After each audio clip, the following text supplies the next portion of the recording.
Hello, how is everybody today? I just wanted to do a quick flip through of one of the junk journals that I'm working on right now. It has a long way to go. I have to make some decisions before it's finished, but I just wanted to give a little sneak peek. This is blank so far. So, what inspired this was my passion for family history. I wanted to do a junk journal that told some of the tales from my family. This particular junk journal, though, is geared more towards the scandalous branch of my family. So, trigger warning for you, there is a lot of crime, murder, and suicide in this particular book. So, if any of those topics might upset you, I would suggest that you not watch this. And if you are fascinated with those kind of stories and want to watch it, I would just recommend that you don't have any little ears nearby. This started out as two free, like miniature marble notebooks that I got at a conference that I went to and never used, so they were blank. I bought some faux leather from Walmart and just the little corner pieces here. To skip over, I coffee dyed all of the paper. Put some construction paper on that side. Some introduction into the family in general. Where they lived at is in Pennsylvania, Mifflin County, Snyder County, some of the towns. Not sure 100% what I'm going to do with everything because it's still a work in progress. One of the first stories that I found that was really interesting was oh, wait a minute. Oh, no. So the children's plague in 1877 made its way through the Appalachias, and quite a few children from the family died within a short period of time of one another. The technical name of it was diphtheria. I found a newspaper article that talked about some of them dying. I coffee stained it, and I feel like it faded a little bit too much, so I'll probably redo that one. The next interesting story is the clockmaker's murder. There was a old German couple that lived nearby. I got this little thing just, to add to it. It has really nothing to do, but since it was just a little watch, I added that. So the clockmaker was murdered by a group of people, one of them being a distant cousin of mine, and the house was burned, and a trial was conducted, and they were arrested and put into prison. So I wrote about that. I have a couple little clock pieces that I thought to add to this maybe later. I have a long way to go in this.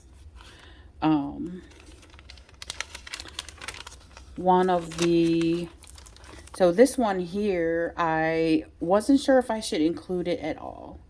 But there was a family member who, when she was 40 some years old, it turned out that like 8 of her 9 children had been fathered by her own father. And they went to trial, and he ended up going to prison where he died of a heart attack. Part of me feels like I'm not sure if I should include things like this in here, but since the book is about the crimes and things that happened in this little corner of the Appalachia with the family, I feel that why leave it out. So I wrote her story and just covered it up and pinned it down until I can really decide how I want to go about this.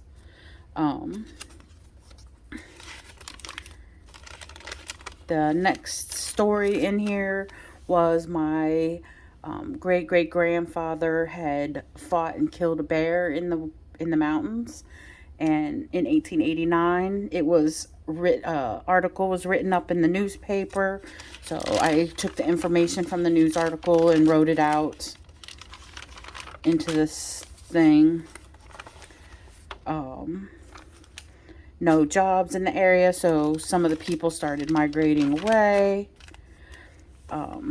My great-grandfather and his brother were really close, only being like 9 or 10 months apart in age. And when there was no jobs, they decided to leave their little corner of Pennsylvania and walk to Maryland, where one of the older brothers had found a job in the lumbering industry in Garrett County. So on their march to Maryland, they were sleeping in barns, and the one brother, Jacob, ended up falling in love along the way, so he did not make it all the way to Maryland.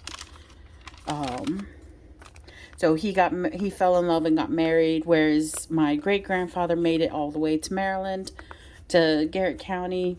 He also found a wife, and they had their first child.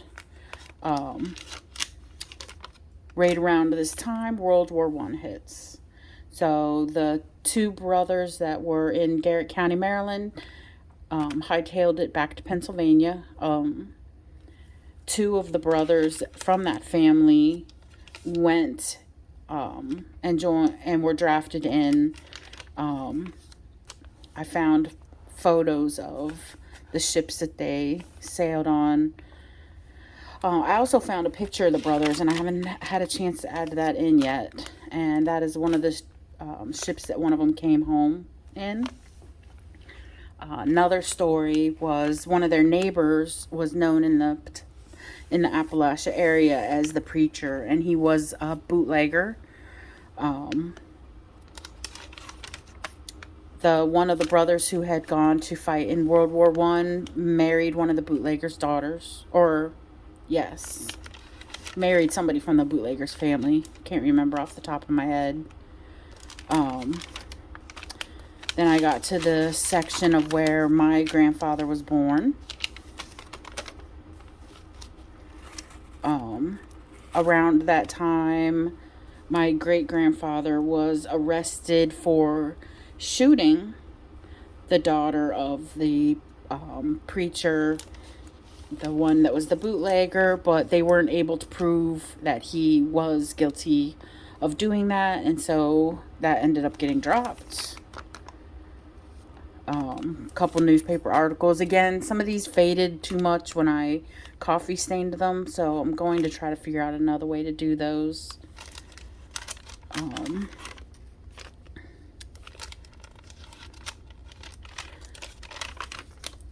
So my great-grandfather versus one of his brothers that fought in World War I. So my great-grandfather was extremely abusive, and he was constantly kicking his wife and children out of the house and making them live in a little shed that was outside of their little shack, because they lived in an itty-bitty, tiny one-room shack. But he would kick them out and make them sleep in the shed. And one time his brother decided to intervene and drove over and demanded that he treat his wife and children better, and ended up getting himself shot. In which my great-grandfather fled up into the mountains, and the police had to hunt him down, and he ended up serving time in the Western State Penitentiary of Pennsylvania.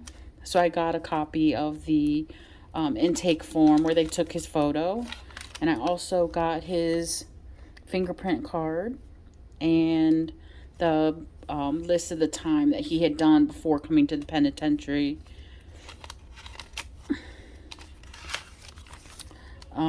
So the brother who fell in love on the way to Maryland, who didn't make it there, he had married a girl named Belle, and they had quite a few children. But just like in the other cases, It was a very abusive relationship, and he was not properly taking care of his wife and his children. He was supposed to be arrested and serve time for getting in a fight with somebody, so he decided to drop his wife and his children off at his in-laws, and they basically told him that they didn't want him anywhere around. So he fled off to Ohio to hide out, and when he finally decided to make his way back to Pennsylvania and face the charges, he showed back up at his in-laws' house.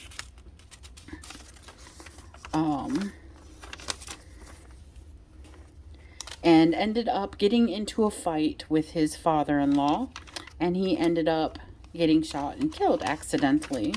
So I wrote that story because there was quite extensive write-ups in the newspapers about that. At some point, my great-grandfather, between 1932 and 1942, lost a finger. He did work in the lumber industry, so it's not really a big surprise. But when he went into prison in 1932, he had all 10 fingers, and in 1942, when they did the draft for World War II, he only had 9 fingers. So my great-grandparents, so that would be my great-grandmother. This photo was taken in 1923. She had a large goiter on her neck, and the 3 oldest children were all deaf-mute, possibly because of the poverty conditions that they lived in. It's the only photograph that I currently have of her.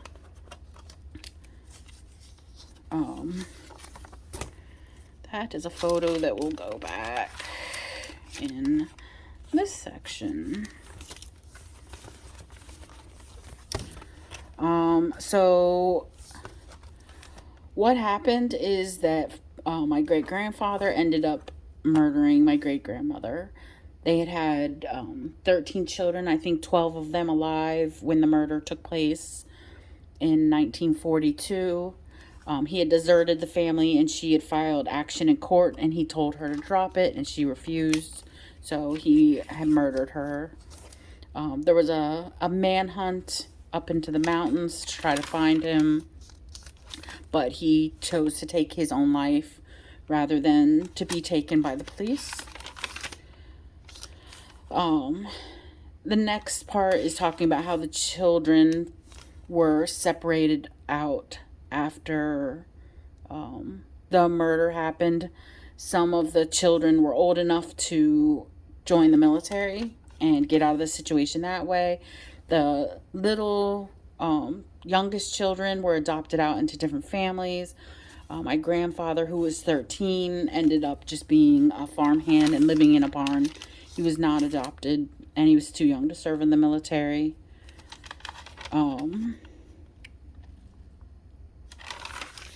Different stories about the children.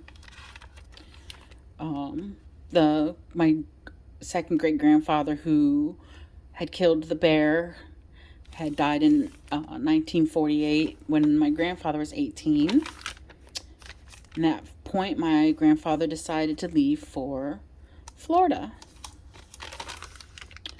There was one other odd murder that happened with a cousin whose wife had the exact same name as my great-grandmother, who was murdered. And there was a jealousy issue, and he ended up shooting her while she was sitting at her in front of her mirror getting ready for bed. And he shot her with a shotgun and then turned the gun on himself and committed suicide. Pretty much that's all I have so far. I have a lot of blank pages to go. I've been collecting some little things. Part of me is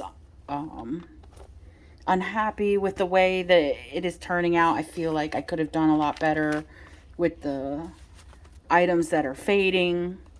I feel like I've gotten more pictures since then that I could add in, and now I don't have the space to put them in. So I have paused while I kind of consider starting completely over, which wouldn't be a big deal. It's just a matter of coffee staining paper and rewriting it. So it's kind of halfway a journal about stories from my family that are quite scandalous, and half junk journal where I'm just adding tidbits that either came from that era, like the newspaper articles, or things that I find that remind me of that, like the watch that I put in here. So I'm slowly weaving it together, but I am thinking about completely starting over. So let me know what you think down in the comments. Do you think I should completely scrap it and start it all over? Or do you think I should continue to just kind of add everything to it, even if it's got to be layered? I'm really a little bit lost right now, but I feel like it is something that I want to finish, even if it is starting over. Um, while these stories are immensely sad and tragic, it is part of our family history. It is real. And I feel like preserving it for future generations is really important to me as a genealogist. So, combining my love of genealogy, family history, murder mysteries on TV, and my passion for journaling and junk journaling. So, let me know what you think. Let me know what you would do if you were in my shoes, and I look forward to reading any comments that you have. Thanks. Bye.